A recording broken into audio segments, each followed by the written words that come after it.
Halo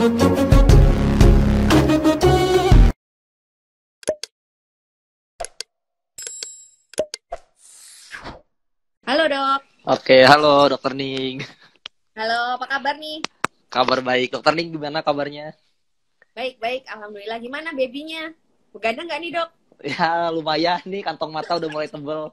Nah, iya biasa bapak-bapak begitu kalau baru dapat bayi ini. Oke, sehat-sehat ya tapi ya. Ya, sehat jauh ini sehat, alhamdulillah. Oke, sip-sip. Dok, kita malam ini mau ngomongin terapi plasma. Saya kan sering nanya tuh ya sama dokter Adam, apa ada perkembangan lagi tuh penelitian dan lain-lain. Memang di Indonesia ini lagi gencar dok, lagi maksudnya sosialisasinya cukup rame ya setelah banyak terutama public figure yang memberikan testimoni gitu dok. Oke, mungkin dokter Adam bisa cerita sedikit untuk perkembangannya nih. Atau gini deh, terapi plasma ini apa sih dok? Tolong jelasin dong ke teman-teman. Oke, jadi gampangnya itu terapi plasma itu kita ngambil nih ada orang yang udah sembuh dari COVID. Itu kan kemungkinan besar mayoritas dia punya kekebalan. Kekebalan sama macam-macam, terutama yang di sini adalah antibodinya. Nah, antibodi itu adanya di plasma darah, gampangnya kayak gitu. Nah, jadinya nanti kita ambil nih plasma darah dari orang-orang yang sudah sembuh. Kemudian nanti plasma tersebut yang ada isinya antibodi kita kasih ke orang-orang yang sekarang saat ini sedang terinfeksi COVID. Terutama mungkin kalau di Indonesia tuh yang masuk rumah sakit atau yang gejala berat bahkan ya, kalau di Indonesia nih. Nah, intinya kita kasih ke orang-orang yang sedang terinfeksi. Tujuannya apa? Jadi tujuannya kita harapkan antibodi dari orang yang sudah sembuh tersebut bisa membantu untuk melawan si virus atau untuk memperbaiki proses yang ada di badan orang yang lagi sakit. Sederhananya sih kayak gitu sih, Dok. Iya, tapi ini kan sebenarnya seperti transfusi darah ya dok ya, karena plasma sendiri itu kan komponen dari darah gitu ya. Nah Tuh. ini kalau memang isinya antibodi, itu kan seharusnya logikanya dia akan bekerja di awal dok, di saat virusnya itu masih banyak gitu ya. Maksudnya masih replikasi, masih banyak. Tapi beberapa saat itu kan di Indonesia dipakai justru pada kondisi berat ya dok. Nah kalau dari bukti ilmiahnya sendiri sebenarnya sekarang gimana? Oke, jadi gini, kalau misalnya kita lihat trennya nih dok, jadi udah ada dua tempat lah yang ngasih statement yang sama, mirip kayak tadi dokter Ning bilang. Yang pertama itu ada IDSA. IDSA itu Infectious Disease Society of America, jadi kayak perkumpulan dokter-dokter dan ahli penyakit infeksi di Amerika. Mereka sederhananya bilang gini, kalau plasma darah itu yang isinya, plasma konvalesen yang isinya tadi antibodi, target utamanya adalah orang yang sakit COVID tapi dalam kondisi belum punya antibodi. Bukan orang-orang yang sudah sakit COVID tapi punya antibodi. Betul, yang sudah terbentuk. Yang belum terbentuk ya, Dok? Betul. Nah, terus satu lagi ada yang namanya Mayo Clinic. Mayo Clinic itu kayak satu klinik di Amerika Serikat, satu fasilitas kesehatan yang banyak memberikan terapi plasma di Amerika. Mereka statementnya juga sama, untuk antibodi dari plasma konvalesen ini itu jauh lebih baik kalau kita berikan sesegera mungkin. Karena tadi targetnya adalah orang-orang yang belum punya antibodi. Mereka bahkan mulai mengarahkan ke di bawah 72 jam pemberiannya setelah gejala muncul. Jadi benar-benar secepat itu. Karena mengejar sebelum antibodi terbentuk. Kayak gitu sih dok, kalau statement mereka. Gimana dok? Memang teorinya kan antibodi itu terbentuk paling cepat tuh 3 hari dok katanya. Jadi benar ya. Jadi kalau kurang dari 72 jam, itu apa sudah ada uji klinisnya dok? Jadi apa memang outcome-nya lebih baik? Oke, jadi uji klinisnya udah ada nih, ada studi dari Argentina dok. Jadi dia bikin kayak uji klinis cukup besar juga. Nah, mereka menemukan kalau kita memberikan plasma konvalesen nih jadi mereka kriterianya cukup sulit ya dok ya. Jadi yang pertama itu harus usia tua dok kebetulan. Jadi kalau nggak salah, kalau seingat saya tuh 60 atau 65 ke atas. Yang kedua, sakitnya masih ringan. Nah, yang ketiga itu harus diberikan di bawah kurang dari sama dengan 72 jam setelah gejalanya muncul. Jadi harus cepat mungkin. Dan yang syarat keempat adalah kadar antibodinya itu cukup tinggi. Jadi mereka kayak ada satu standar tertentu. Jadi kalau 4 kondisi tersebut memenuhi, itu mereka menemukan bahwa orang-orang tersebut, orang-orang tua tersebut, dan yang punya komorbid, itu kan orang tua mayoritas punya komorbid kan, itu kemungkinan dia untuk punya gejala berat, sampai masuk ICU, bahkan sampai meninggal dunia, itu jadi berkurang dok. Jadi bukti uji klinisnya sih sudah ada ya. Heeh. Itu antibodinya yang diukur antibody apa dok? Kalau di sini kan kita kebanyakan cuman antibody itu ya IgG gitu. Kalau apakah ada khusus tuh antibodinya yang katanya neutralizing harus Kalau diukur? betul dok, kalau saya nggak salah, kalau saya nggak terlalu ingat ya, tapi kalau saya nggak salah itu yang diukur neutralizing antibodinya, jadi emang benar-benar antibody buat penetralisir COVID-nya itu. Ya, itu harus tinggi berarti ya. Kalau nggak Itu harus tinggi tinggi. berarti belum tentu seefektif itu gitu ya dok. Betul, betul. Jadi kalau statement mereka kayak tadi saya bilang dok, mereka agak ini ya dok ya, agak rumit, terlalu banyak syaratnya. Jadi meskipun itu bermanfaat, jadi kayak semacam ada kritik yang muncul dari buat studi itu, yaitu kita belum tahu nih gimana itu kalau diterapkan di masyarakat luas. Maksudnya di luar posisi yang tadi. Tapi kalau dari para ahli, mereka bilang kalau logikanya yang lansia dan punya banyak komorbid aja bisa. Artinya kalau kita bisa muda gitu ya. Apalagi yang lebih muda, selama kita benar-benar memperhatikan dua tadi, kadar antibodinya, dan yang kedua ininya dok, waktunya. Berapa dok kadar antibodinya dok?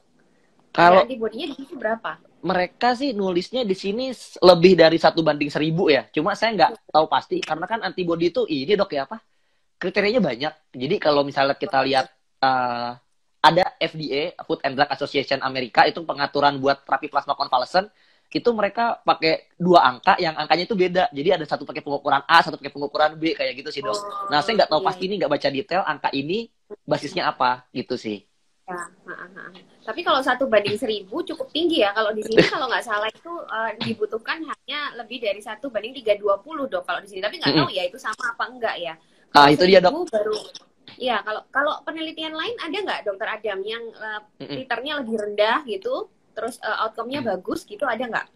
Nah kalau buat penelitian lain yang tujuannya mencegah, terus kemudian titernya itu pakai titer yang lain, sejauh ini nggak ada. Jadi buat penelitian mencegah ini yang paling bagus sih ya sejauh ini ya. Maksudnya yang bener-bener desainnya oke, terus hasilnya jelas. Sejauh ini sih baru itu tadi. Meskipun tadi tetap banyak yang kritik gitu. Ya, karena mungkin dia pakai lansia aja itu kali ya dok, jadi belum bisa digeneralisir gitu ya mungkin maksudnya. Terus kalau penelitian pada kondisi berat sendiri gimana dok? Dulu awal-awal kan justru terapi plasma ini diberikan pada kondisi berat kan, di WHO pun memberikan emergency use juga untuk itu kalau nggak salah ya di awal-awal itu. Nah itu sekarang gimana hasil penelitiannya kalau pada kondisi berat? Oke, jadi kalau buat yang berat, jadi gini. Waktu awal-awal kan banyak yang ngasih izin, itu karena ada penelitian yang observasi dok, jadi kayak dilihat aja gitu, mereka nggak ngelakuin bener-bener uji klinis. Kan sebenarnya kalau kita mau tahu pasti apakah bener-bener berguna kan harus uji klinis. Nah di penelitian yang tidak uji klinis tersebut, itu ternyata hasilnya kok kayaknya cukup oke nih. Nah jadi makanya mulai muncul ada kayak aturan, oh ini boleh kayak gitu. Makanya banyak yang mengizinkan lah, gampangnya kayak gitu.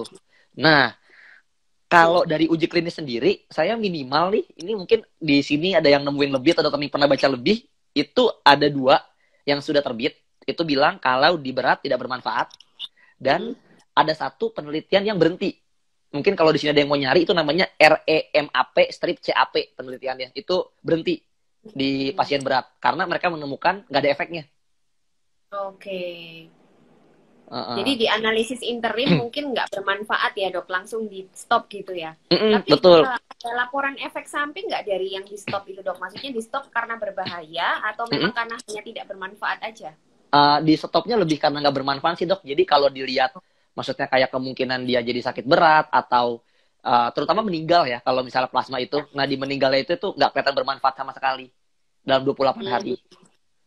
Ya berarti untuk kondisi berat itu kalau penelitian yang ada ini belum terbukti tidak bermanfaat gitu lah ya dok ya? Ya sejauh ini. Bahkan yang baru ada yang sedang dok. Mungkin pernah dengar juga dok. Apa? Jadi kalau tadi kan kita ngomongin yang berat nih. Ini ada penelitian yang di sakit sedang. Jadi itu 2 penelitian yang cukup besar. Satu di India. Itu kalau ada yang mau nyari di sini tuh PLACID Trial, PLACID. Nah itu terus satu lagi di Inggris itu Recovery, RECOVE. RY. Nah itu kalau PLACID trial udah ada hasilnya, itu nggak bermanfaat. Nah itu mereka pakai untuk yang sedang dan dirawat inap. Nah itu saya nggak tahu maksudnya gimana penggunaan antibodinya, jumlahnya dibanding sama di Indonesia ya. Tapi kritiknya banyak kan bilang kalau kadar antibodinya tuh nggak terlalu tinggi di penelitian itu. Jadinya nggak bermanfaat.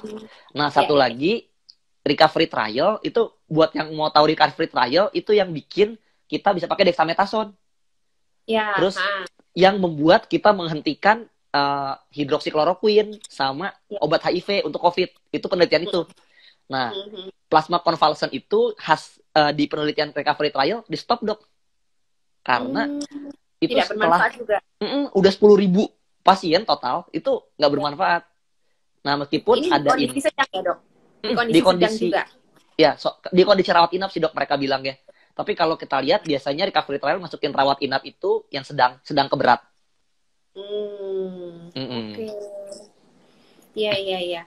Nah, ini saya juga sering ikut sih, Dok, webinar akhir-akhir ini tentang terapi plasma, ya sudah mulai membahas ini sih, terutama tadi penelitian yang Argentina itu. Jadi mungkin nanti akan bergeser ya, justru penggunaan terapi plasma itu secepat mungkin ya, justru nggak menunggu sampai berat gitu loh.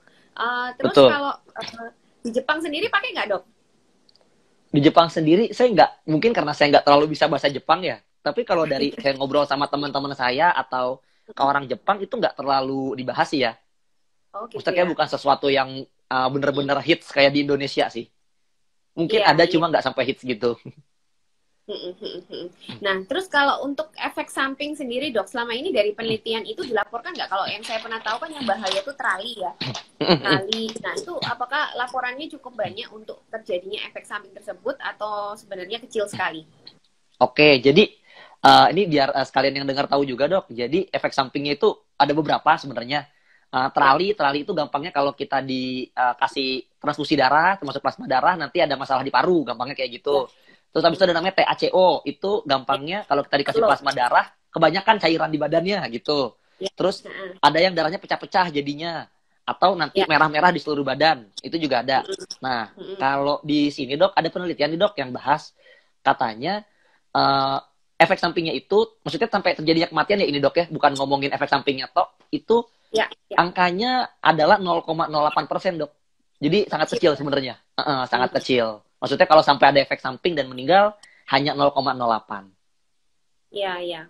Dan pastinya kalau pemberian plasma kayak gini kan juga ketat nanti, Dok, screeningnya. Persis seperti pemberian pada transfusi darah ya. Jadi pasti juga resiko terjadi efek samping rendah.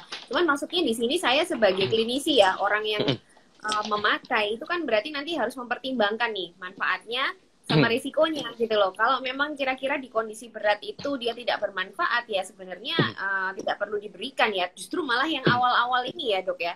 Tapi tadi dokter aku bilang yang sedang, yang masuk di rumah sakit itu pun belum terlihat ya manfaatnya karena mungkin ujinya juga masih observasi. Tapi kalau yang 3 hari awal pertama kan kebanyakan orang isolasi mandiri, Dok. Nah, itu dia, Dok. Itu saya juga bingung, yang di Argentina bisa dapat 72 jam kondisi ringan. Itu kan kalau pakai terapi plasma otomatis dirawat kan? Iya. Itu dia, maksudnya kayak mereka bisa dapat gitu tuh hebat gitu. Karena atau mungkin susah. Nggak penuh ya, rumah sakitnya di sana nggak penuh kali. Jadi kalau ada yang langsung bergejala langsung masuk. Tapi ini kan kita bilang lansia ya. Mungkin kalau lansia memang lebih baik kan dirawat. Gitu.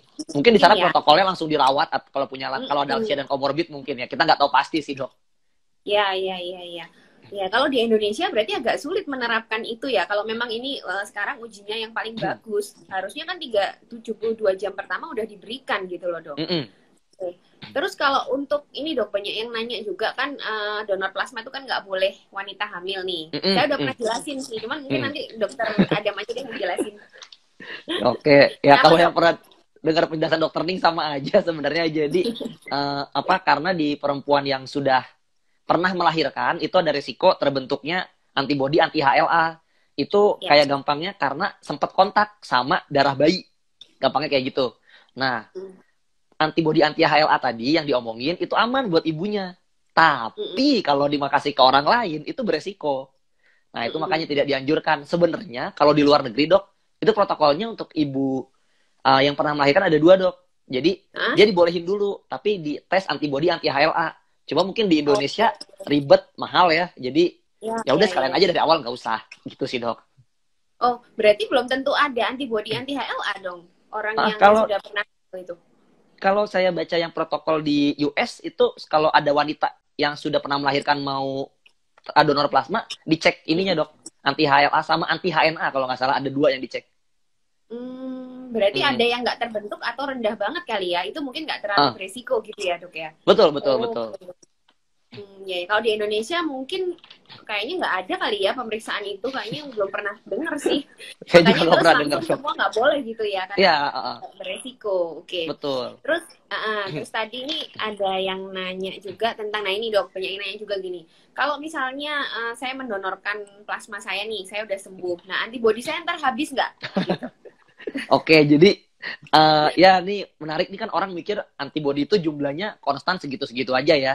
Jadi enggak, maksudnya kalau kalian memberi donor plasma, terus kalian memberi antibodi kalian ke orang lain, itu nggak bakal habis atau berkurang. Kenapa? Karena sebenarnya, bahkan gini nih, misalnya, kalian sampai ke kondisi ketika diperiksa, antibodi kalian itu nggak terdeteksi. Itu kalian ada kemungkinan tetap punya sel, ada namanya sel B dan sel T, itu yang sel B terutama, itu bisa ngebantu supaya antibodi kalian diproduksi ketika virusnya ada yang masuk. Jadi sebenarnya aman-aman aja kok, tenang aja. Ya, berarti kalau orang habis divaksin juga bisa kan dok? Dia kan produksi antibodi kan, bisa nyumbang juga berarti. Nah, ini nggak boleh apa, sejauh ini nggak boleh sih dok. Jadi itu kenapa dok? Kalau saya di Indonesia ini belum lihat nih peraturannya. Saya pernah nanya ke suatu lembaga, terus mereka nggak terlalu tahu di Indonesia, maksudnya kayak belum ada peraturannya. Nah, saya nyari akhirnya, itu ketemu di Amerika. Itu ada peraturan untuk gimana sih kalau orang yang sudah divaksin, apakah boleh donor plasma apa enggak? Jawabannya enggak. Kenapa? Karena kita nggak tahu pasti nih si antibodi yang dihasilkan oleh vaksin tersebut apakah cukup apa enggak dibandingkan dengan, maksudnya cukup apa enggak, kayak efektivitasnya gimana ketika nanti diberikan ke orang lain. Itu kita nggak tahu pasti. Jadi makanya kalau syaratnya dari Amerika itu gampangnya gini dok, boleh kok donor vaksin, boleh kok donor plasma kalau udah divaksin, boleh, tapi harus pernah terinfeksi sebelum divaksin. Oh gitu, oke. Jadi penyintas, tetap penyintas ya, bukan Betul. orang yang belum pernah sakit terus divaksin gitu. Benar. Sejauh ini sih belum boleh. Alasannya masih belum tahu pasti ya dok, kenapanya ya, tapi ya. Mereka statementnya cuma itu dok, cuma bilang karena antibodinya dari vaksin itu belum tentu cukup, maksudnya belum tentu cukup oke ketika diberikan ke orang lain, karena mereka nggak tahu pasti. Jadi daripada mendingan nggak daripada ragu gitu sih. Tapi kan sebelum donor plasma pasti diperiksa antibodinya dok. Betul. Nah kalau buat itu saya makanya itu saya juga nggak terlalu ini sih, nggak terlalu pasti juga, karena mereka nggak menjabarkan lebih lanjut dok. Statementnya cuma blok itu aja. Apa kayak mereka bilang mereka nggak yakin sama kemampuan dari antibodinya ketika diberikan ke orang lain. Lebih ke sana sih, maksudnya cukup apa enggak, adekuat apa enggak, efektif apa enggak, itu sih. Ya. Terus ini tadi kan kita bicara masalah uji klinis ya dok. Mungkin kalau di Indonesia teman-teman biar paham nih, ini kan banyak yang testimoni, dan saya lihat juga yang testimoni itu ada beberapa orang yang kondisinya sedang gitu loh. Maksudnya bukan gejala ringan. Dia sempat ada desaturasi juga, saturasinya sempat turun, dan ternyata dia diberikan plasma ini membaik dok. Nah itu gimana cara menjelaskannya ke masyarakat? Jadi apakah, kan tadi kita bilang nggak efektif ya. Nah ini mungkin segi saintifiknya dok. Jadi kita kalau menghadapi testimoni itu harusnya seperti apa sih? Oke, jadi gini gampangnya. Tadi kan bilang ada yang pakai plasma efektif. Kalau jadi gini levelnya, kalau testimoni itu sama aja kayak saya sakit berat, saya minum air putih terus saya sembuh. Ya kita nggak tahu pasti itu benar apa enggak. Maksudnya apakah memang si air putih atau plasma tersebut mempengaruhi. Kenapa? Karena kita nggak bandingin sama orang lain yang kondisinya sama, tapi nggak dikasih plasma. Kalau ternyata kalian yang dikasih plasma sembuh, mereka yang tidak dikasih plasma juga sembuh, apa manfaatnya? Gitu, maksudnya kalau mau itu harus ada pembandingnya gitu. Dan kondisinya harus sama. Gitu sih dok. Oh ya, saya mau nambahin dikit dok buat masalah testimoni ini dok. Siapa tahu nih di sini ada mungkin ada yang berwenang di Indonesia atau dokter yang ada penelitian plasma atau yang mungkin terkait plasma di Indonesia. Jadi gini, sebenarnya uji klinis itu kalau misalnya gini, kalau kalian memang niat mau menolong orang dengan plasma konvalesen, kalau memang kalian mau niat plasma konvalesen bisa jadi suatu terapi yang bagus, bisa bermanfaat buat banyak orang, jangan asal-asalan dikasih ke orang. Tahan plasmanya, gunakan untuk uji klinis. Kenapa? Ya. Karena kalau kalian bisa menyebarkan plasma konvalesen tersebut di luar uji klinis, artinya adalah orang bisa ditawarin nih, kamu ikut uji klinis ya tentang plasma, tapi belum tuh dapat plasmanya. Kan dikasih tahu kan? Kalau mereka punya akses buat dapat plasma tanpa uji klinis, mereka kan lebih milih gak ikut uji klinis, Dok. Ngapain gitu? Bisa aja sih gak dapat plasma kan? Nah, itu dia maksudnya. Kalau mau bener-bener niat tuh, contoh Inggris jelas recovery trial bisa 10.000 pasien. Indonesia banyak loh, harusnya sanggup segitu. Maksudnya 10.000 orang tuh banyak. Kalau bener-bener dilakukan dengan baik, jangan disebar asal-asalan. Itu kritik ini, soalnya yang saya suarakan ini, Dok, itu di Amerika disuarakan oleh saintisnya. Karena kebijakan FDA ngasih izin, akibatnya uji klinisnya mandek di Amerika. Karena orang ngapain saya ikut uji klinis? Kenapa, Dok? Yang EUA itu? Karena ada EUA, jadinya orang kayak, ngapain saya ikut uji klinis? Mendingan saya ambil aja. Atau minta donor aja di Instagram gitu. Ngapain gitu. Jadi, karena jadinya, makanya si saintis di Amerika tuh bilang kayak, loh, pemerintah itu niat nggak sih mau tahu si plasma itu efektif apa enggak gitu. Kalau niat ya lakuin kayak Inggris misalnya. Bener-bener ditahan untuk uji klinis. Selain uji klinis, kalian nggak bisa dapat plasma. Kayak gitu, Dok. Nah, ini yang saya raguin di Indonesia. Kalian efek sampingnya nggak tahu, penelitian nggak jalan, mau ngapain gitu. Terus ada satu lagi, Dok, dari ini agak keras sih, Dok, kata-katanya dari New England Journal of Medicine, Dok. Jadi ada satu editorial yang bahas plasma, dia bilangnya gini, Dok. Jangan bikin plasma sebagai alasan kalian untuk berbuat sesuatu ketika pasien kondisi berat, padahal emang kalian nggak bisa berbuat apa-apa. Oke, I see. Maksudnya jangan mentang-mentang kalian kasih plasma, terus saya udah berbuat sesuatu loh. Padahal buktinya belum jelas gitu. Buktinya bahkan ada yang bilang nggak bermanfaat. Kayak gitu sih, Dok. Itu keras sih, Dok, kritiknya, Dok. Iya, betul-betul. Tapi itu betul juga ya, kalau dipikir-pikir. Iya, kalau kita nggak tahu hasil uji klinisnya, sebenarnya ya belum tentu juga kita menolong dia. Jangan-jangan kita berikan ke dia tuh malah memberatkan kondisinya juga ya, Dok ya? Betul, ada potensi itu. Betul. Nah, ini mungkin kalau plasma ini dihubungkan dengan vaksin nih, Dok. Masih mungkin ada teman-teman yang masih belum paham nih. Kalau plasma itu apakah bisa menggantikan vaksin? Itu selalu pertanyaan yang ada juga dari teman-teman. Mungkin bisa dijelaskan, Dok. Oke, jadi kalau gampangnya gini, vaksin itu diberikan kepada orang yang sehat. Tujuannya apa? Supaya ketika virusnya masuk, ada infeksi, dia nggak sakit. Atau kalaupun sakit, keluhannya nggak berat. Nah, intinya buat pencegahan, buat orang sehat. Kalau plasma diberikannya ke orang yang sakit, bukan ke orang yang sehat. Jadi yang satu, si plasma itu pengobatan, si vaksin pencegahan. Jadi itu tidak bisa ini, Dok, tidak bisa saling menggantikan gitu, tapi saling melengkapi. Jadi kalau ada yang bilang, ada plasma gak usah vaksin, nggak bisa, karena beda konteksnya. Gitu sih, Dok. Satunya pengobatan ya, satunya pengobatan, satunya dianggap pencegahan gitu ya. Oke, Dok, ini mungkin ada banyak pertanyaan, kita jawab ya. Oke. Iya, ini kebanyakan menanyakan efektivitas. Tadi sudah dijelaskan panjang lebar sih sama Dokter Adam. Sampai sekarang belum ya? Oh ya, Dokter Adam tahu nggak kalau di Indonesia ini apakah uji klinisnya berjalan, Dok, untuk terapi plasma? Kalau uji klinisnya setahu saya ada ya, Dok ya. Cuma saya belum pernah lihat ada laporan yang muncul. Belum selesai kali ya? Mungkin belum selesai atau masih ongoing ya, karena tadi juga, Dok, kalau diberikan di luar konteks uji klinis ya jadinya mandek. Contoh negaranya udah ada gitu. Ini Indonesia kayak niru Amerika aja sebenarnya. Iya sih, kalau setahu saya memang di Indonesia ini untuk mengakses terapi plasma di luar uji klinis sangat mudah sih, Dok, di sini. Apalagi betul. Sekarang sudah ada orang-orang yang istilahnya koordinator gitu ada di luar ujinya. Itu banyak banget. Oh ya, apa mungkin itu yang akhirnya jadi memperlambat uji klinis kita juga ya? Bisa jadi ada kemungkinan ke sana, Dok. Iya, baru tahu saya ternyata kayak gitu. Oke. Ini masalah teknis sih. Nah, jumlah plasma yang diberikan itu berdasar apa? Nah, ini saya juga mau nanya nih. Dokter Ning nih. Ya, kalau dari penelitian yang ada nih, sampai sekarang sih saya belum tahu dosisnya loh, Dok. Jadi dosis yang paling bagus itu kalau dari penelitian yang Argentina itu gimana, Dok? Untuk dosisnya kan waktu kita udah tahu ya sekitar 32 jam. Dosisnya berapa? Nah, ini saya jujur nih buat dosis nggak terlalu baca lebih lanjut ya. Maksudnya kayak harus berapa kali dikasih, ininya berapa. Jujur saya nggak tahu lebih lanjut. Mungkin Dokter Ning lebih pengalaman kasihnya gimana, Dok? Iya, kalau di sini kan masih kayak sebatas itu ya, apa namanya, kayak pedoman tata laksana Mm-mm. dari organisasi profesi aja, gitu aja sih dok. Jadi belum ada Hmm. memang, maksudnya pedoman utamanya sih belum ada. Jadi ya beda-beda, ada yang dikasih 2 kali ya, ada yang Oh, dikasih sekali, kayak gitu. Oke, ini banyak banget yang nanya. Sebentar, saya pilih-pilih ya dok. siap Tadi dok. efek samping udah, lalu penyintas COVID udah. Mm-mm. Oh ya dok, Mm-mm. kriteria untuk donor plasma yang sebenarnya yang ideal itu selain titernya ada lagi nggak?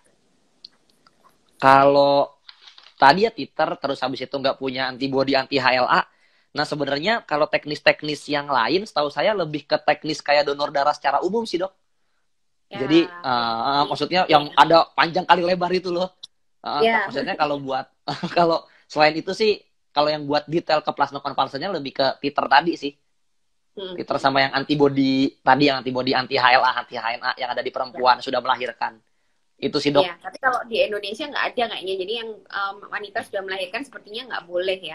Terus Betul. kalau ya kalau dari pendapatnya Dokter Adam nih, untuk sekarang di Indonesia sikap kita terhadap terapi plasma itu yang paling baik enaknya seperti apa dok? Maksudnya biar uji klinis juga jalan, tapi apa namanya?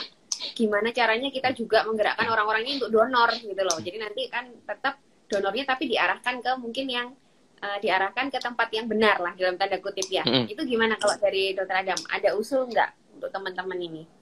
Kalau buat donor supaya diarahkan ke yang benar, paling kalau misalnya kayak saya lihat nih pemerintah nih bikin gerakan ayo kayak gerakan untuk donor plasma, itu sebenarnya udah cukup oke sih, maksudnya karena memang Mm-hmm. ada ininya ya, ada apa kalau ada gerakan kayak gitu kita akan mengajak lebih banyak orang gitu. Nah, Mm-hmm. tapi kalau misalnya kita mungkin kayak memberi cerita-cerita gitu, kayak itu juga bisa, tapi saya nggak terlalu setuju sih ya, karena ya kita nggak tahu pasti kan. Maksudnya yang seperti itu apakah Testimoni itu memang tadi. testimoni tadi. Jujur sih, saya misalnya kalau ditanya apakah Nah, perlu pakai testimoni apa enggak, saya nggak terlalu setuju, karena ya balik lagi, testimoni bukan bukti ilmiah. Maksudnya kita bisa aja memberikan harapan palsu ke orang-orang gitu. Jadi ya mau nggak mau sih bener-bener harus kayak digerakin, atau mungkin kalau setiap ada dokter nih yang merawat pasien COVID, kalau sempet dipesenin gitu, kayak jangan lupa nanti kalau misalnya udah sembuh, donor plasmanya, berbagi sama orang lain, kayak gitu sih dok. Karena kalau saya lihat orang-orang yang awalnya nggak terlalu aware COVID, pas udah kena, terinfeksi terus sembuh, sampai dirawat, itu dia jadi yang sangat-sangat concern jadinya. Maksudnya perubahan betul. perilakunya Ya. kelihatan, bahkan ngebawa keluarganya juga. Jadi maksudnya mungkin bisa dibantu dokter-dokter pesenin kayak gitu Iya, sih dok. iya banyak juga yang akhirnya malah malah jadi berniat untuk donor gitu loh dok. Hmm, Setelah betul kena betul itu kan ya. Tapi itu betul. sebenarnya bagus, cuman mungkin betul Dokter Adam ya, mungkin diarahkan. Jadi benar-benar donor plasmanya itu nanti dipakai uji klinis sekalian gitu ya dok ya. Jadi kita bisa Hmm. benar tahu nanti gimana. Itu biasanya kalau uji klinis gitu butuh sampel berapa ya dok? Kalau tadi itu kayaknya puluhan ribu ya. Di sini apa juga sama? Itu terlalu, yang recovery trial terlalu besar sih dok, 10.000 dok. Jadi kalau yang kayak di Oh, Argentina itu totalnya ratusan kalau saya nggak salah. oh gitu. Totalnya ratusan. Jadi uji klinis itu sebenarnya selama kita bener-bener ngebikinnya oke, melaksanakannya oke, itu kalau misalnya kita dengan sekian ratus gitu, itu ada beberapa yang kayak gitu dan hasilnya bagus sebenarnya. Jadi nggak terlalu masalah juga. Masa belum nyampe ya kita seratusan gitu ya dok ya Nah, kayaknya. itu dia dok. Kenapa Nah, ya? itu dia dok. Kalau saya lihat nih, kalau dari apa, kayak dari cerita-cerita orang, kayak dari Ya, permintaan-permintaan, itu harusnya kalau dibikin uji klinis, emang niat dari awal konteksnya itu uji klinis, itu udah jadi dok, harus satu kertas. Satu bukti dari Indonesia pas iya. itu seperti apa, udah ada harusnya. Harusnya ya. Dan Harusnya. kayaknya saya lihat berita tentang uji klinis plasma ini sudah sejak awal pandemi, dok. Udah Hmm, setahun loh. Ya. betul. Itu kalau cuman ratusan mestinya udah dapet deh. Harusnya. Betul. Harusnya udah dok, kalau emang diniatkan itu sih dok. Ya, ya, ya, ya. Oke. Semoga teman-teman jelas ya. Ini tadi ada yang nanya wanita hamil, banyak yang nanya tadi. Terapi plasma harusnya berapa kantong? Ini juga nggak tahu ya dok ya. Masih beda-beda ya. Oke, apakah semua penyintas COVID bisa mendonorkan plasma? Tadi sudah dijawab, kecuali yang wanita yang pernah hamil. Oke, dok maaf sebenarnya. Dok, yang tadi sudah ada ya dok, yang penelitian plasma di Inggris, apakah sudah ada Oh, jurnalnya? Yang tadi belum. kritiknya NEJM itu kayak. Oh, yang NEJM itu NEJM dari Amerika juga kalau nggak salah dok. Jadi yang plasma di Inggris tadi itu recovery trial baru pengumuman dok. Halo dok. Oh, recovery trial itu di Inggris. Ya, halo. Halo, oke dok. Jadi recovery trial di Inggris itu baru kayak pengumuman kenapa mereka menghentikan penelitian plasma konvalesen dan alasannya apa? Detailnya kayak mereka menunjukkan angka kematian itu sama aja kayak gitu. Jadi belum ada jurnalnya, belum ada sih. Nggak dilanjutkan ya. Berarti nggak dilanjutkan itu yang recovery trial ya dok?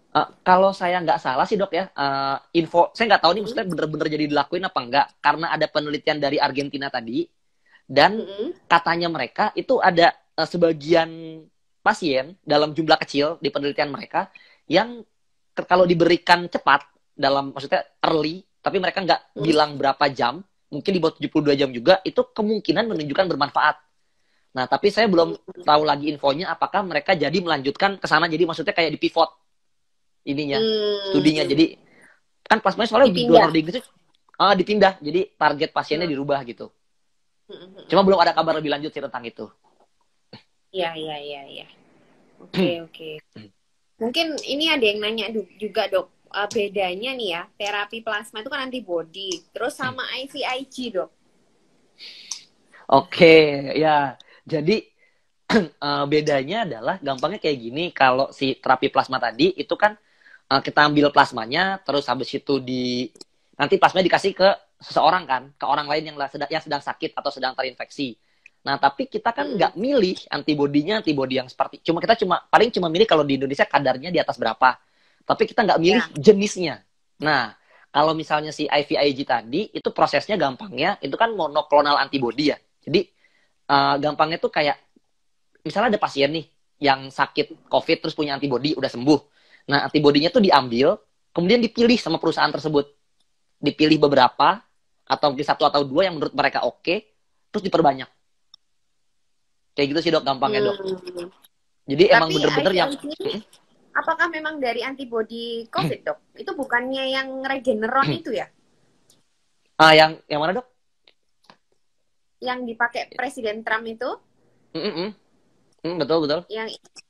Itu kan juga seperti IVIG tapi monoklonal. Kalau IVIG itu bukannya poliklonal ya dok ya? Wah iya bener dok. Iya beda-beda. Yang tadi saya jelasin yang Regeneron tadi bener. Bener kebalik. Ya. Kebalik. Kalau yang poliklonal gimana ya dok? Itu juga masih sering dipakai di sini. Ada ininya nggak? Ada studi terbaru nggak kalau yang poliklonal itu? Kalau setahu saya yang poliklonal dan monoklonal itu dua-duanya udah ada studinya dok. Dan hasilnya ada yang bilang oke, ada yang bilang enggak. Jadi kalau belum konsisten. Jadi biasanya dibilang conflicted evidence, maksudnya bukti ilmiahnya masih belum pasti gitu sih. Oke. Iya, ini betul ya. Di Wisma Atlet mungkin harusnya bisa ya dok dipakai uji klinis. Wah, ya dok. Bisa banget harusnya. Iya, dan pasiennya kan juga ratusan itu tiap hari. Oke. Nah, kalau ini nih masalah teknis nih ya dok ya. Kalau isoman boleh donor plasma nggak? Mestinya boleh kan setelah sembuh ya? Betul. Sebenarnya boleh-boleh aja. Tadi kan diperiksa juga kan kadarnya. Kalau misalnya di Indonesia kalau kadarnya nggak memenuhi syarat nggak boleh jadinya. Gitu sih. Jadi harusnya boleh-boleh aja. Nah, terus ini nih saya mau nanya nih dok. Untuk antibody ya. Apakah benar kalau misalnya gejala orang itu lebih ringan, itu antibodinya bakal lebih rendah dibandingkan orang yang gejalanya lebih berat, gitu? Oke, kalau papernya, studinya yang bilang itu udah ada dok. Jadi kalau studi itu secara umum bilang kalau yang tidak bergejala dan bergejala itu yang bergejala cenderung lebih tinggi. Tapi kalau yang sama-sama bergejala dibandingin semakin berat itu kayak tangga, kemungkinan besar yang lebih berat antibodinya lebih tinggi.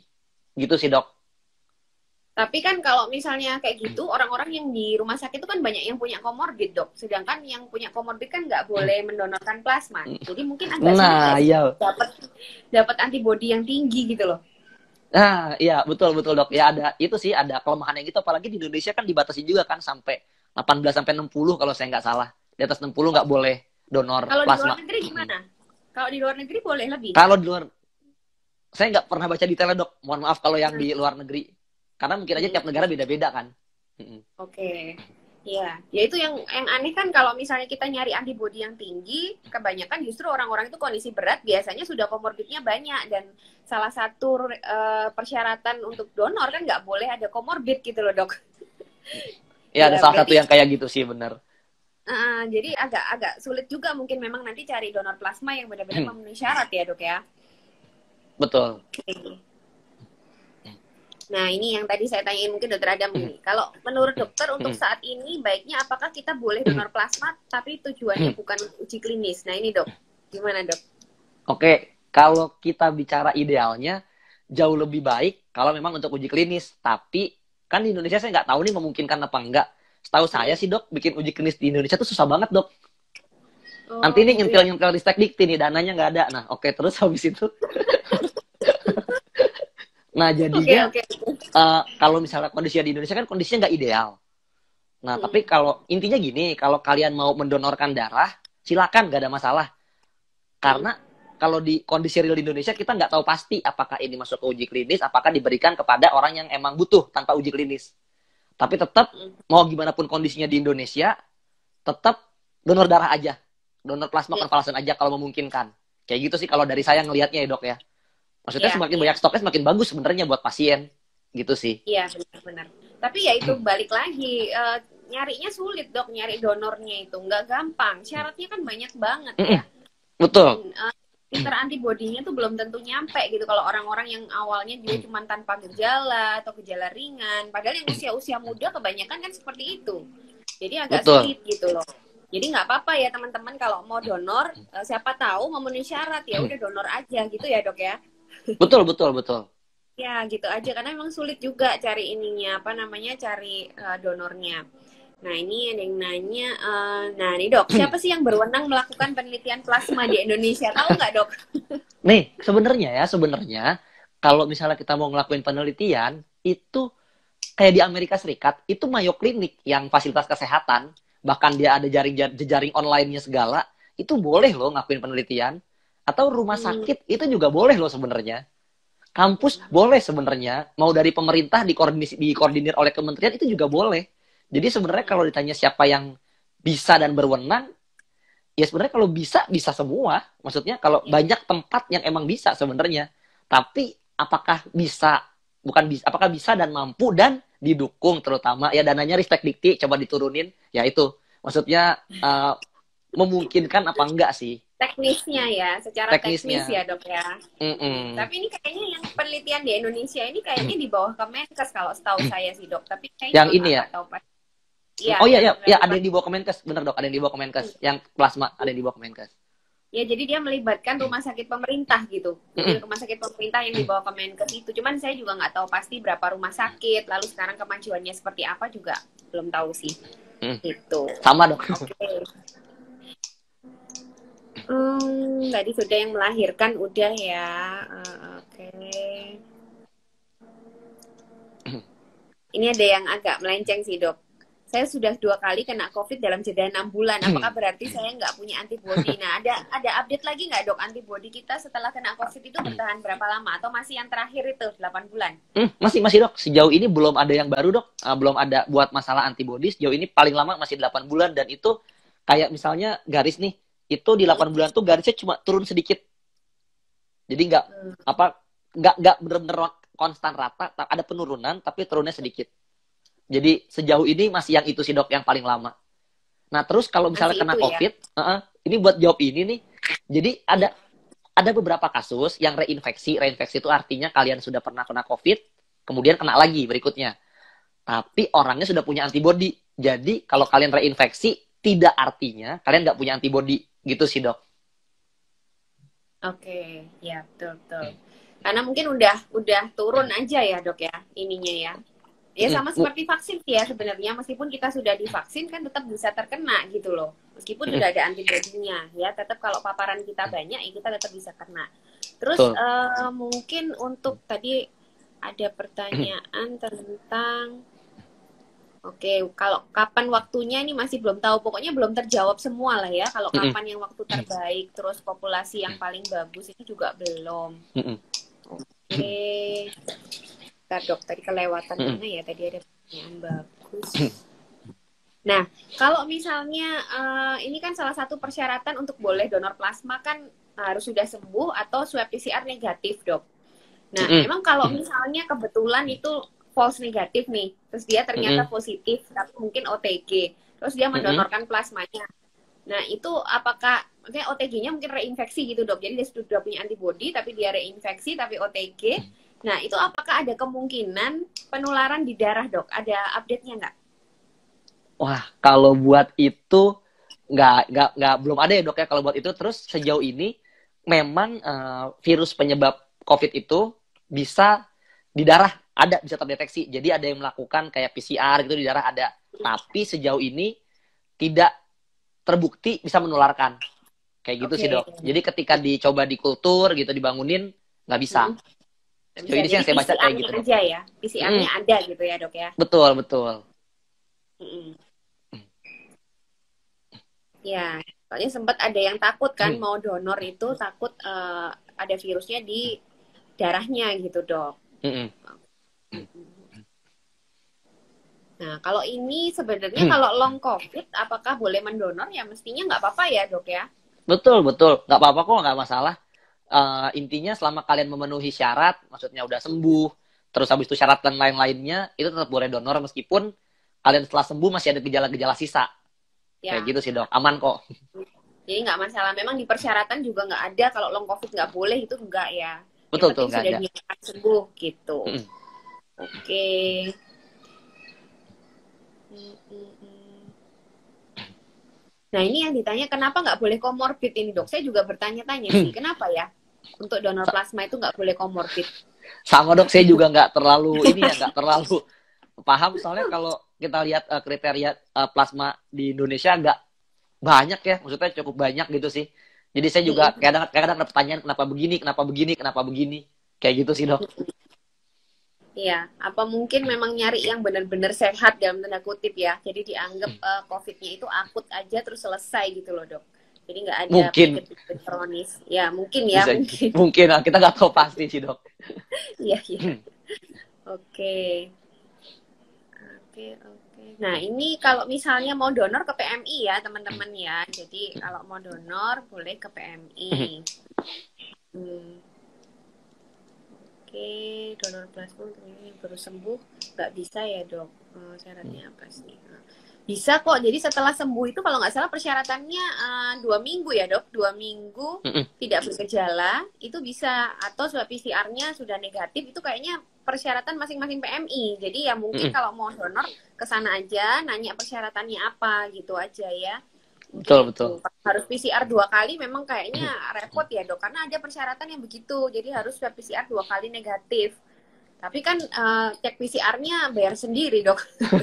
Kadang orang kan juga mikir ya, kecuali kalau pakai gejala aja mungkin lebih mudah. Atau mungkin ada persyaratan yang kayak gitu juga, akhirnya sulit juga cari donornya. Mungkin sih. Oke. Nyambung jawaban bukannya malamnya. Nah ini dok. Ini tadi yang nanyain tadi. Jadi kalau bukannya malah menjadi riskan kalau uji klinis belum ada tapi kita tetap donor. Nah dok. Kalau ya bener nih, ini sih menarik sih nih pertanyaannya. Nah jadi gini, meskipun belum ada uji klinisnya, tapi kalau kita ngomongin safety, keamanannya, itu sejauh ini relatif aman. Kayak tadi saya bilang, ada satu penelitian yang bilang resiko yang benar-benar terjadi sampai kematian gara-gara plasma itu angkanya 0,08%. Jadi kayak dibilang resikonya di situ sangat-sangat rendah sebenarnya.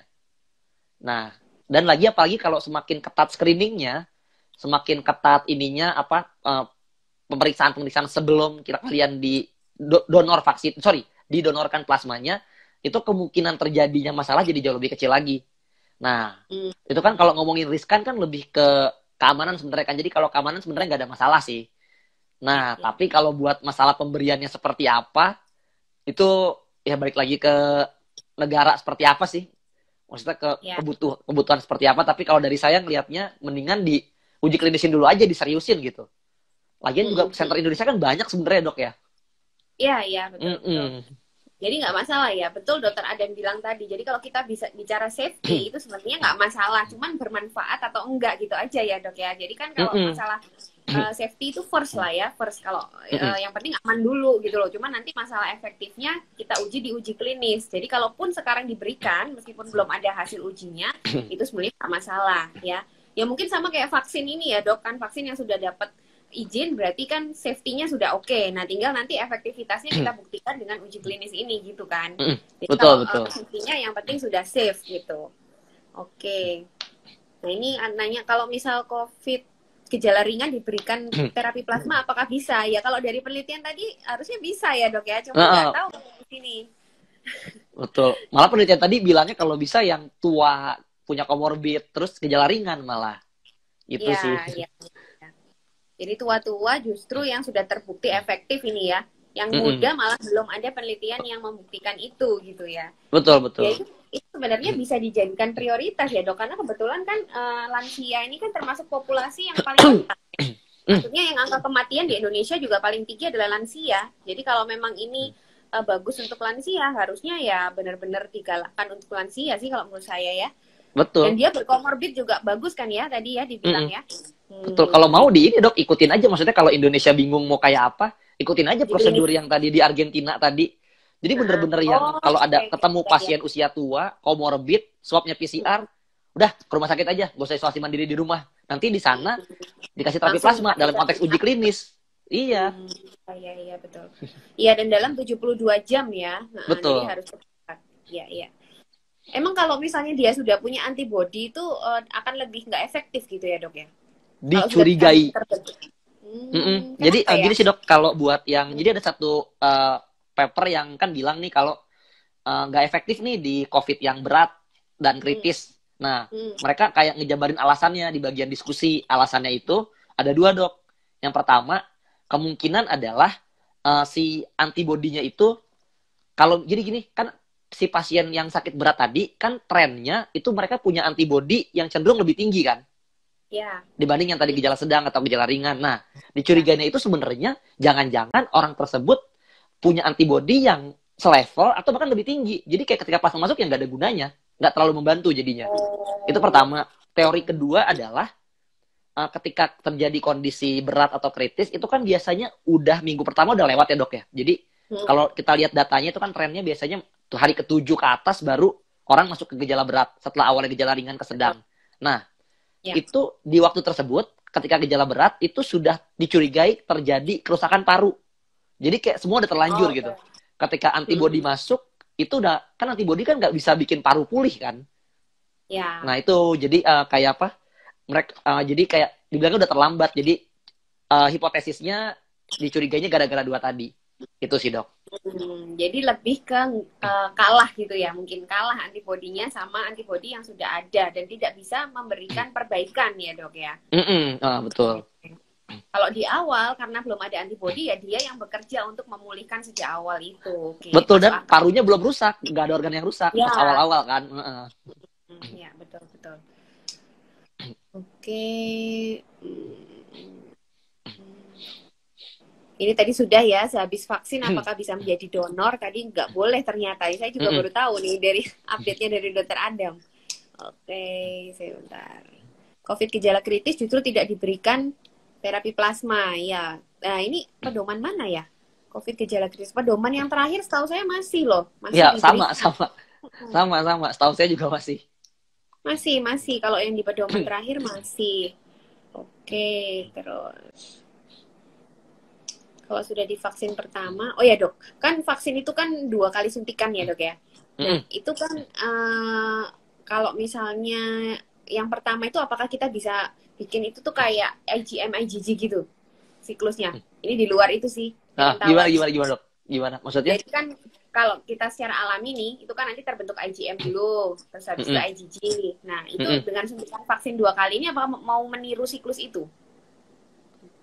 Nah, itu saya nggak tahu ini ya dok ya, maksudnya nggak tahu pastinya kenapa sampai, maksudnya alasan kenapa fix 2 kali itu saya nggak tahu, maksudnya apakah mereka mau meniru IgG atau IgM itu saya nggak tahu, karena vaksin COVID udah ada sekali dok. Oh, ada ya? Yang cuma sekali suntik ada Johnson Oh. Johnson kalau nggak salah, terus ada juga yang lain itu, tapi mereka belum ada yang selesai tahap 3-nya. Iya, iya, iya, iya. Tapi ada kok. Oh, ada yang 1 kali ya? Ada. Terus habis itu kayak jedanya gitu, Dok. Misalnya nih kayak kita bandingin Sinovac sama Pfizer. Itu jedanya beda, Dok. Kayak Sinovac kan 14 hari. Pfizer itu 21 hari jedanya. Tapi saya nggak pernah baca lebih lanjut kenapa jedanya sampai beda gitu. Kenapa? Maksudnya alasannya saya nggak terlalu tahu sih. Iya, ya. Kalau jedanya lebih panjang itu sebenarnya bisa menghemat vaksin ya harusnya. Atau cuma pilihan 1 kali Ini gitu loh. mungkin dokter udah pernah denger ini, Dok, yang cerita di Inggris, Dok. Jadi sama nih, Inggris sama Amerika mirip. Jadi waktu kan ini kan musim dingin, semua kasus naik kan. Ya. Terus vaksin, mereka merasa di vaksin itu nggak kekejar kenaikan kasusnya. Terus jadinya mereka mau menghilangkan dosis kedua atau menunda dosis kedua. Oh, Jadi kenapa? yang harusnya dosis kedua jadi hari ke-21, mereka mau nunda. Jadi ya udah nanti aja ketika udah ada dosisnya gitu. Meskipun mereka belum tahu kapan. Jadi kayak ya udah 1 dosis aja. Kayak gitu. Jadi sempat ada pikiran-pikiran kayak gitu. Walaupun ditentang sih ya. Walaupun ditentang ya. Jadi maksudnya ide-ide kayak gitu yang ya udah 1 aja, yang kedua kayaknya udah cukup deh pakai yang pertama aja gitu. Itu ide-ide kayak gitu ada, Dok.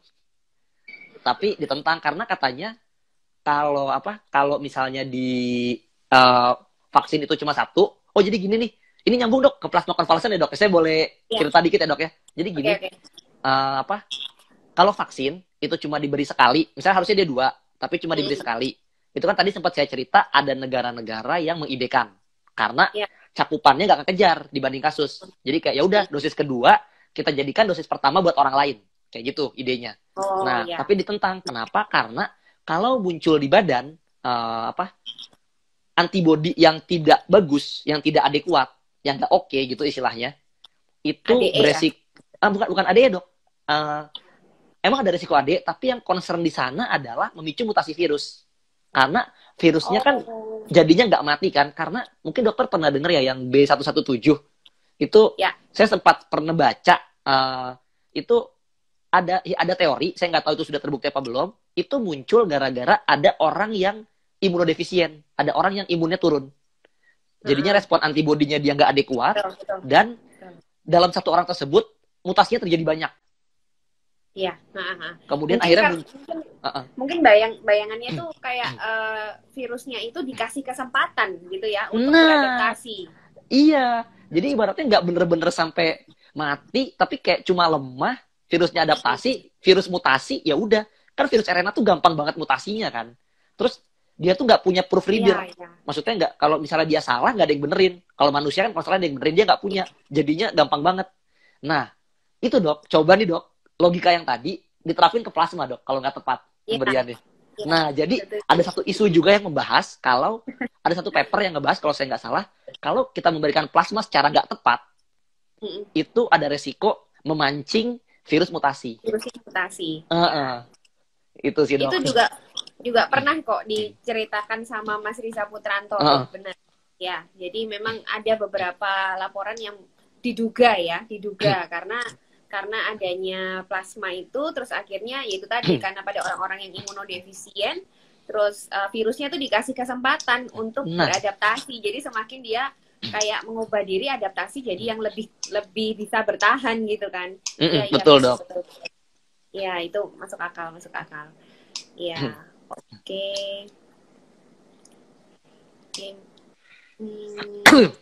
Ya. Yang sudah tanya berulang tadi mungkin bisa ditonton lagi ya tadi kan. Oke.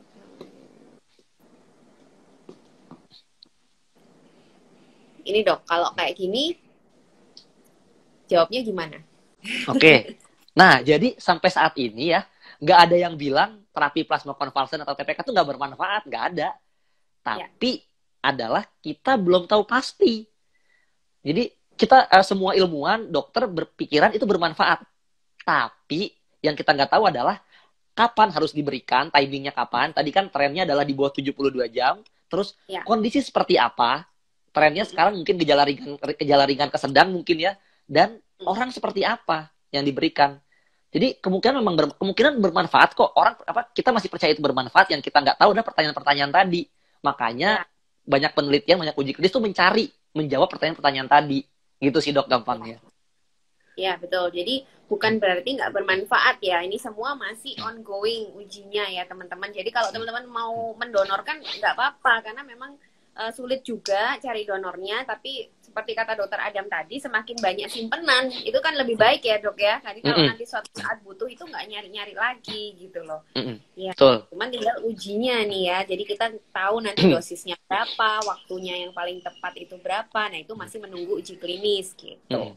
Oke, terus ntar ada yang nanya lagi tentang ini. Tadi jadi ngomong vaksin juga ya. Iya. Soalnya antibody sih, jadi nyambung. Dok, kalau anti IL-6 itu gimana dok update-nya?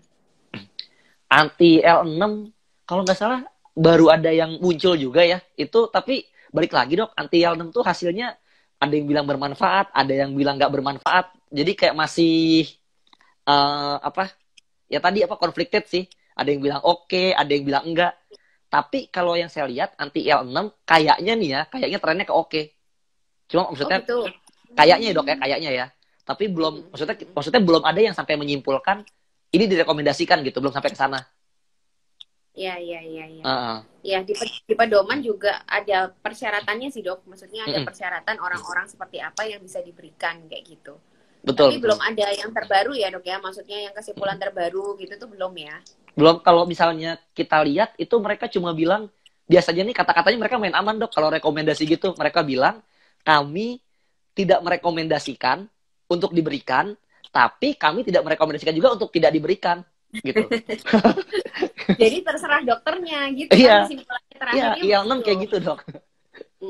Plasma juga kayak gitu kok. Ya. Jadi murni penilaian dokter. Tapi ini plasma kan sudah banyak update dok. Jadi ini harusnya kan nanti pemberiannya juga bisa lebih cepat gitu loh. Jadi dibanding, cuman di sini tuh rumah sakit lagi penuh dok. Jadi yang masuk ke rumah sakit tuh benar-benar yang sudah kondisi sedang. Jadi kayaknya tapi banyak kalau secara testimoni ya tadi saya bilang ya ada yang berhasil gitu loh. Ya makanya itu kita masih belum tahu pastinya itu gimana ya. Oke, ini kayaknya udah wanita hamil udah banyak banget yang nanyain itu dok. Mungkin pengen ini ya, pengen donor tapi karena sudah pernah hamil jadi nggak bisa. Buat dianya sih nggak masalah gitu ya, tapi buat orangnya yang nanti diberikan darah kita itu yang beresiko. Kalau untuk donor sendiri ada resiko nggak sih dok untuk donor plasmanya?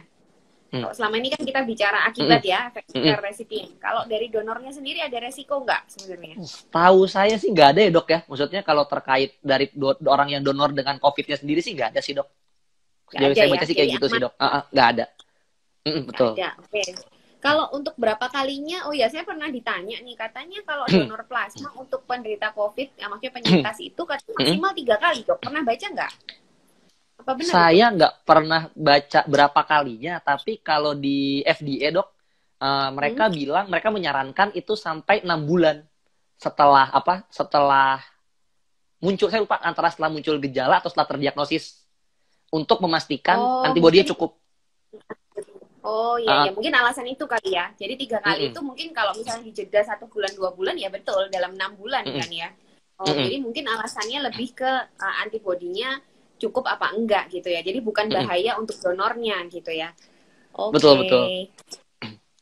Sip. Oke, kayaknya udah ya. Ada tambahan nggak dok? Tambahan buat plasma dok, ya ada pertanyaan menarik nih, sorry. Donor plasma autolog. Kalau donor plasma autolog pernah baca nggak dok? Nggak pernah. Apa itu dok? Nggak pernah baca saya dok. Donor plasma yang dari dirinya sendiri untuk dirinya sendiri. Autolog. Nggak pernah ya? Nggak pernah baca. Nggak pernah baca. Terkait ini nggak pernah baca. Belum berarti. Iya. Tapi kayaknya ya nggak mungkin lah dia donor untuk dirinya sendiri. Untuk apa ya? Iya, kan antibodinya juga sama. Iya, sama aja. Oke. Ada tambahan mungkin dok? Tambahan apa dok? Tambahan buat ininya, infonya. Kalau buat infonya sih nggak ada sih dok. Udah ini dari yang saya catat udah kita omongin semua sih sejauh ini ya. Nggak ada yang kelewat. Oke. Sip-sip. Ada closing statement kali, Dokter Adam? Ya, closing statement saya sama kayak yang tadi sempat saya omongin di tengah-tengah. Ya, kalau di sini ada yang bikin kebijakan, orang Kemenkes atau peneliti, ya tolong coba diarahkan. Kalau bingung gimana caranya, coba lihat peraturannya di Inggris, jelas kok. Bisa buka NHS atau NICE, silakan, atau buka website UK government-nya, silakan. Itu gimana caranya supaya si plasma tadi benar-benar dikontak uji klinis. Kalau memang di dasar hati kalian niatnya adalah benar-benar mau menolong orang lebih banyak gitu. Ya. Karena kalau kita udah punya hasil uji klinis, itu kita udah punya hasilnya, udah jelas hasilnya oke, kita bisa lebih banyak menolong tanpa ragu sebenarnya. Nggak ada perdebatan-perdebatan kayak gini gitu. Jadi Ya, betul. kalau misalnya emang niatnya mau nolong orang lebih banyak, ya lakuin itu, tolong. Maksudnya silakan pool plasma darah sebanyak-banyaknya. Toh Inggris, negara-negara juga banyak yang melakukan itu, tapi pemberiannya konteksnya uji klinis. Karena Ya. ketika nanti orang diberikan akses buat dapat plasma darah di luar uji klinis, penelitian kalian yang dilakukan mungkin Kemenkes atau kampus lain itu mandek. Karena orang mikir, ngapain saya dapat ngapain ikut uji klinis belum tentu dapat plasma, padahal bisa kita akses gitu. Terus misalnya kalian bilang, nih suka, kalau kayak saya ngomong statement gini, Dok, suka dilawan nih, Dok, bilang kita ngelakuin penelitian kok, pas dilihat penelitiannya observasi, dilihat doang, apa gunanya kalian ngapain gitu. Boleh sih memang, tapi kan buktinya nggak terlalu bagus kalau dibandingkan kalian niat uji klinis. Itu sih, Dok, kalau dari saya, Dok.